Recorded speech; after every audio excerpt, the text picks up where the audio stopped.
नमस्कार। The federal देश के खास कार्यक्रम जनपद में आप सभी का स्वागत है।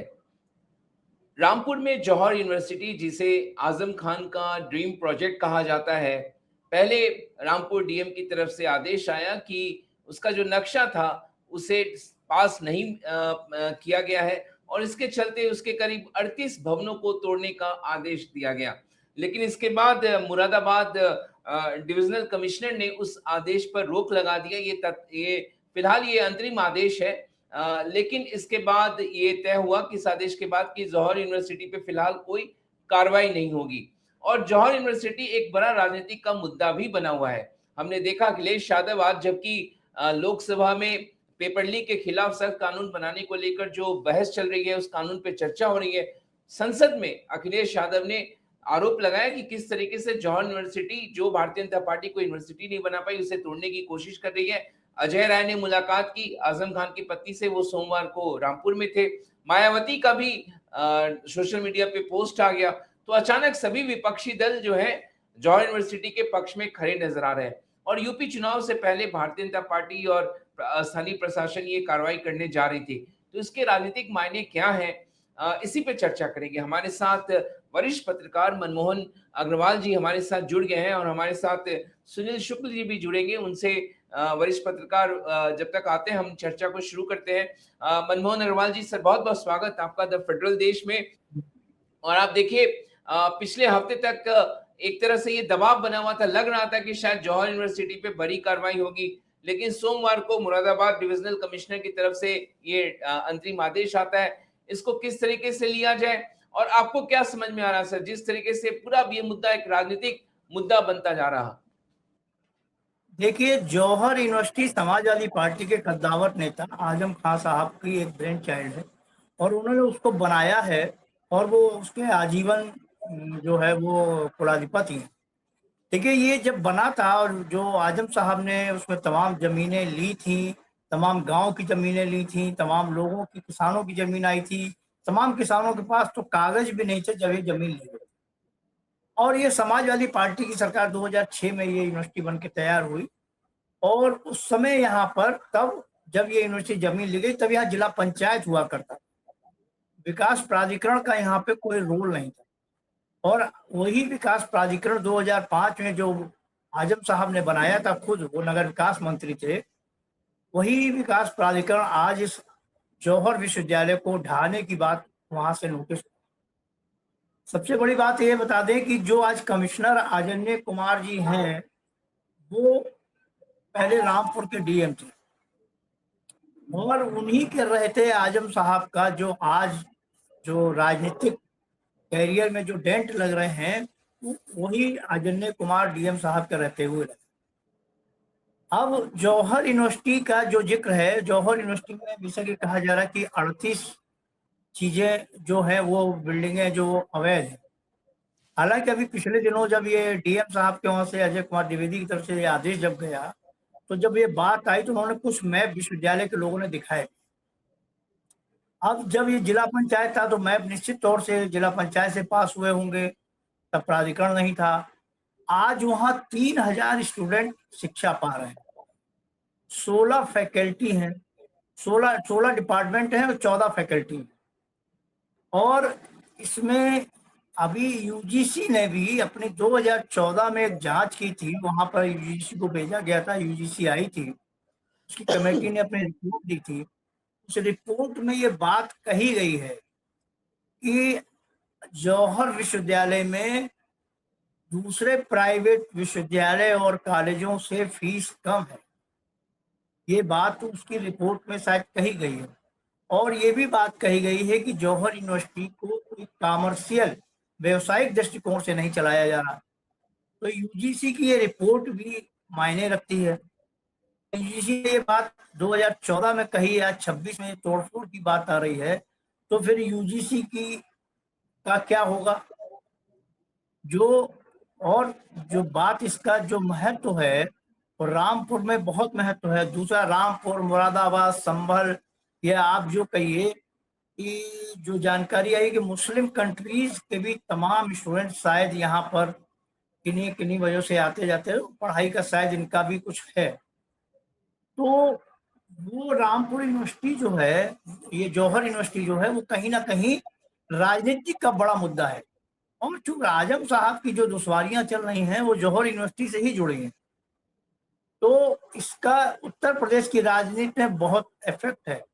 आज जो बात अभी आपने कहा कि मायावती जी ने भी इसकी ट्वीट किया है, तो मायावती जी ने भी किया है बेशक की, क्योंकि अब 4 महीने बाद 5 महीने बाद उत्तर प्रदेश में विधानसभा का चुनाव है और ये जौहर यूनिवर्सिटी को आज तोड़ा जाता है, तो उसका मुस्लिम राजनीति जो है वो बहुत इफेक्ट डालेगी और ये होगा कि एक राजनीतिक प्रचंडता जो वो है उसकी वजह से इसको तोड़ा गया है।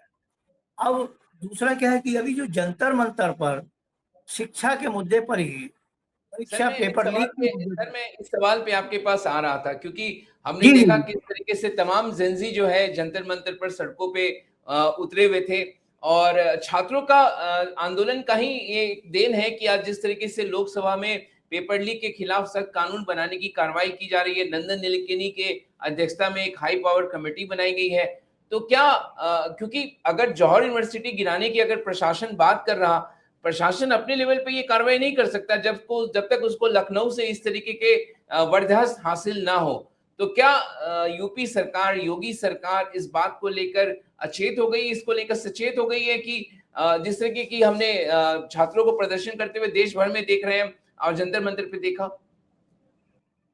देखिए मनीष जी, जो मेरी जानकारी है वो ये है कि यूपी गवर्नमेंट की तरफ से वहां पर कोई भी शायद ऐसा कार्रवाई का आदेश नहीं, न्यायालय का भी कोई ऐसा आदेश नहीं, और भी किसी अथॉरिटी का ऐसा आदेश नहीं है। तो अभी बेशक ये स्थानीय स्तर पर ही कोई आदेश, कोई निर्णय है जो डीएम का है। अब डीएम के आदेश पर ही तभी कमिश्नर के वहां भी अपील किया गया है। तो जो तजीन फातिमा जी हैं, आजम साहब की पत्नी हैं, उन्होंने शायद इसको कमिश्नर के वहां डाला भी जी। उसके डीएम के आदेश के खिलाफ। अब चूंकि ये मामला जैनजी वाला जो जंतर मंतर पर हुआ है, फिलहाल आज के समय में जो जंतर मंतर की घटना है, धर्मेंद्र प्रधान का जो इस्तीफा है, उससे पूरे देश में एक बड़ी हलचल है। सेंट्रल गवर्नमेंट, देखिए आप जिस तरीके से इस्तीफा हुआ, पहले हुआ था कि साहब मोदी सरकार के बड़े मंत्री कहा करते कि भारतीय जनता पार्टी की सरकार है, इसमें इस्तीफे नहीं होते हैं, मगर इस्तीफा हुआ क्योंकि इतना प्रेशर बिल्डअप है। अभी आप देखिए बिहार के अंदर भी छात्रों की गिरफ्तारी हुई, पटना बंगाल में भी गिरफ्तारी हुई। अभी उसके बाद ये बात आई कि जब दबाव फिर से आया कि यदि ऐसी कार्रवाई होगी तो हम वो करेंगे, तो जो जैन जी जो आपका जो वो है उसके जो प्रवक्ता हैं, उनके जो बयान के बाद बिहार में मुकदमे वापस होना शुरू हो गए। तो ये कहीं ना कहीं ये दबाव निश्चित तौर से है, और उत्तर प्रदेश में भी इस बात का बेशक दबाव है। और ये देखिएगा आप, वहां पर जौहर पर पिछले लगातार 10 दिन से जब से ये बात आई है, छात्र जो वहां पढ़ रहे हैं और जो नहीं पढ़ रहे हैं, वो भी छात्र या नौजवान और समाजवादी पार्टी के समर्थक कार्यकर्ता, समाजवादी पार्टी के सांसद लगातार वहां धरना दे रहे हैं। तो ऐसी स्थिति में ये टकराव की एक स्थिति और पैदा होगी। और उत्तर प्रदेश में चूंकि अभी 4-5 महीने बाद विधानसभा का चुनाव है, ऐसे में हमको लगता है कि शायद ही सरकार कोई इस समय कदम उठाए। अब इसी बीच में ये मामला न्यायालय में भी चला गया है। तो ये ऐसा है कि बेशक ये अवैध हो सकता है, उसको वैध करने के भी तरीके हो सकते हैं। तो मनीष जी, अभी मुझे नहीं लगता कि ये यूनिवर्सिटी इतनी जल्दी टूट पाएगी।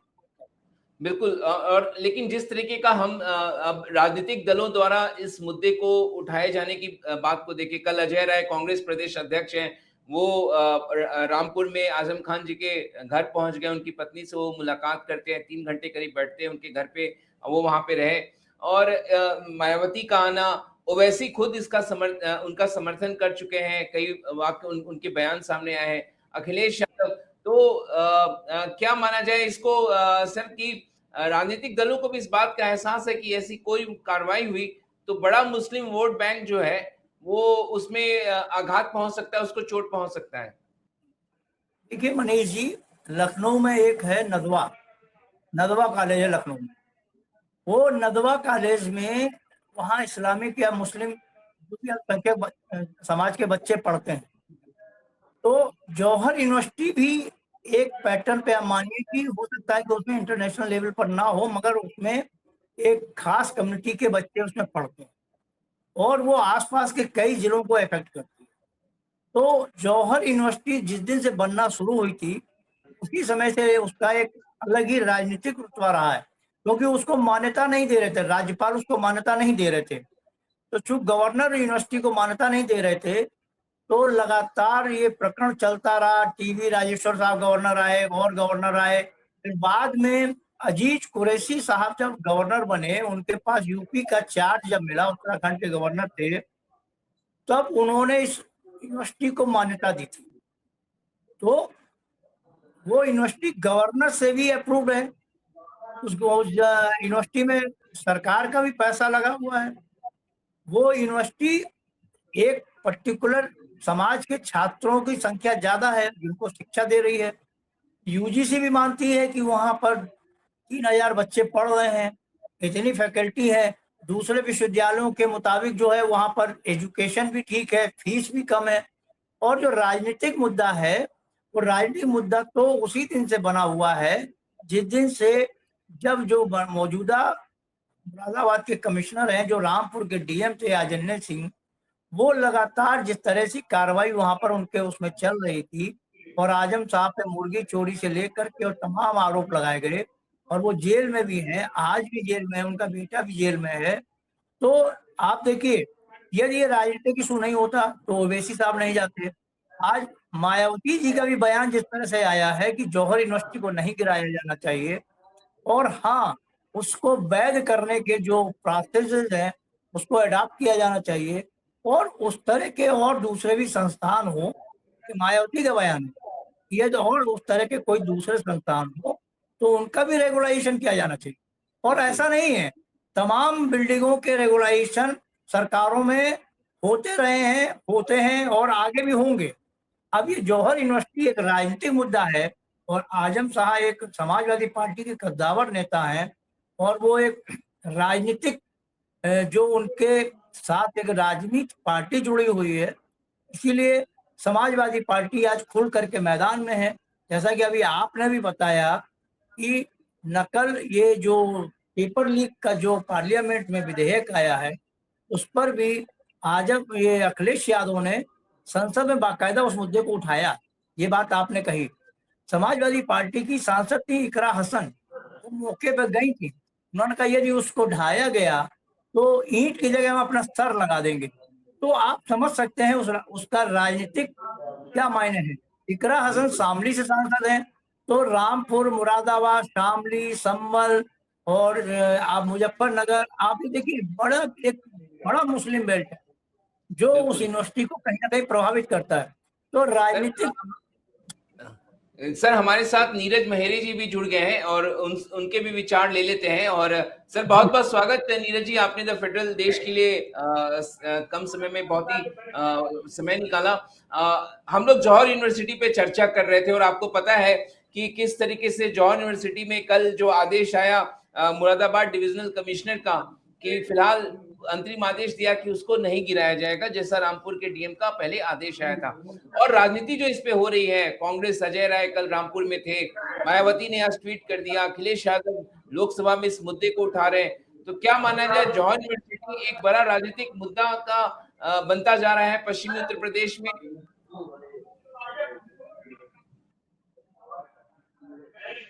अगर हम इसको ऐसे देखते हैं कि आज की तारीख में कुछ मुद्दे सामाजिक और कुछ मुद्दे धार्मिक जो आए, उनसे निश्चित रूप से भारतीय जनता पार्टी को डैमेज मिल रहा है और भारतीय जनता पार्टी बौखला गई।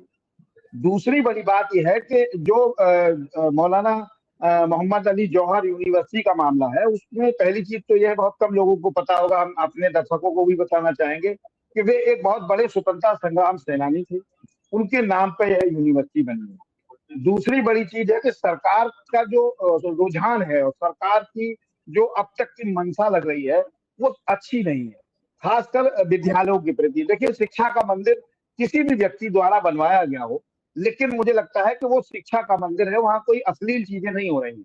वहां पढ़ाया जा रहा है, किसी भी जाति, किसी भी धर्म के लोगों को पढ़ाया जा रहा हो, या धर्म के खिलाफ तो पढ़ाया नहीं जा रहा। तो मुझे लगता है कि ऐसी चीज नहीं होनी चाहिए। और इस सरकार ने सबसे बड़ी चीज ये की कि अब तक लगभग 1 लाख से ज्यादा पूरे देश में स्कूल बंद हुए, 25,000 लगभग उत्तर प्रदेश में बंद हुए। तो मुझे लगता है कि सरकार को लगता है कि ये मानक के अनुसार नहीं बनी, आदि कोई कमियां थी, तो पहले तो उस समय जो अधिकारी तैनात थे, चाहे वो कहीं भी रहे हों, उनके खिलाफ भी कार्रवाई करे सरकार की। उन्होंने बिना मानक के बनने सरकार ये बात की गारंटी उस सची जो कैबिनेट ने पास किया था, उस कैबिनेट के खिलाफ भी कार्रवाई हो तो लगता है कि आपकी मंशा साफ हो सकती है, लेकिन ऐसा नहीं है। तो मुझे लगता है कि विद्यालय कोई भी हो, प्राइमरी हो चाहे हायर एजुकेशन हो या बड़ा स्कूल हो, उसको गिराने की बजाय उसको संवारने की आवश्यकता है, क्योंकि जिस देश का जवान नौजवान अगर पढ़ेगा नहीं तो क्या करेगा? क्या सरकार चाहती है कि देश में बेरोजगारी बढ़े? क्योंकि पढ़ेगा आदमी तो रोजगार चाहिए। तो मुझे लगता है कि इस पर सरकार को गंभीरता से विचार करना चाहिए।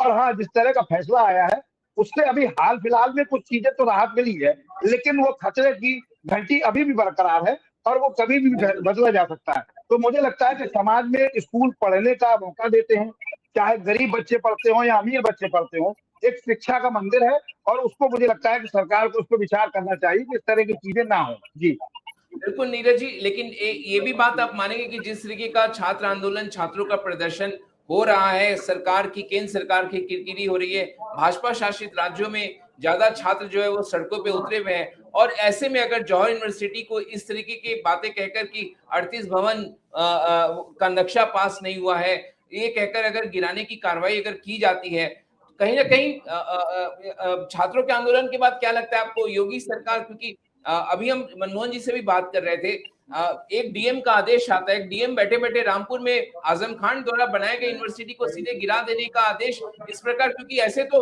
देश में कई यूनिवर्सिटी होंगे अंग्रेजों के जमाने के बनाए हुए, जो कि शायद जिनका नक्शा उपलब्ध भी नहीं होगा, और आप जौहर यूनिवर्सिटी को गिराने की बात करते हैं, तो क्या योगी सरकार डर गई होगी इस बात से, जैसा छात्रों का प्रदर्शन देखने को मिला?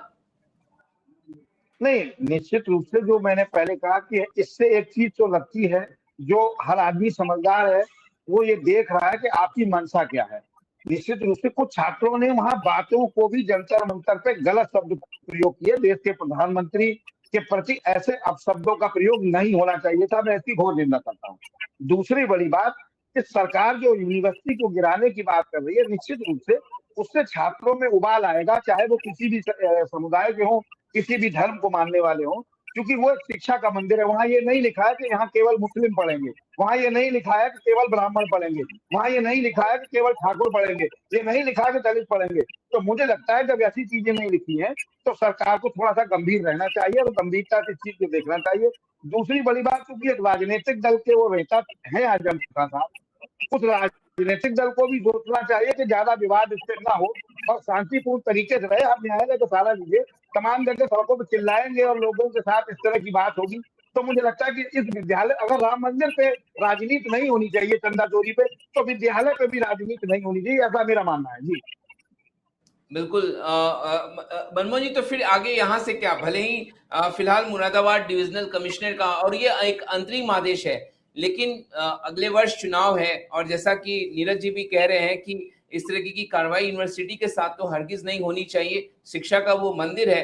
तो क्या जो सरकार पे आरोप लगता है, जैसा कि अखिलेश यादव ने कहा कि आपने एक भी बड़ा एजुकेशनल इंस्टीट्यूशन प्रदेश में खड़ा नहीं किया, वो एक बना बनाया यूनिवर्सिटी जिसकी ख्याति है और कई राज्यों से छात्र वहां आते हैं। अल जजीरा ने स्टोरी लगा दी अपने यहाँ आज इसी जौहर यूनिवर्सिटी को लेकर, वो जोखिम ले सकती है उसको तोड़ने की? देखिए मनीष जी, अब ये मामला कमिश्नर ने फिलहाल रोक लगाई है, मगर ये मामला वो अदालत में पहुंच गया है, हाई कोर्ट में ये मसला आ गया है।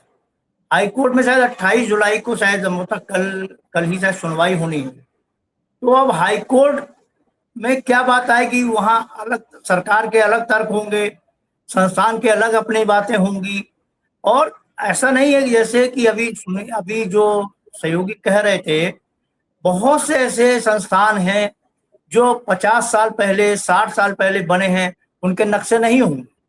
तो अब मान लीजिए उस संस्थान को कोई ऐसा व्यक्ति चला रहा है या ऐसी कोई संस्था चला रही है जिसका अपना राजनीतिक सहयोग, समर्थन, विचारधारा कुछ और हो सकती है, तो फिर ये क्या जो सरकारें आएंगी तो क्या इस तरह शिक्षण संस्थानों को ऐसे ध्वस्त किया जाएगा?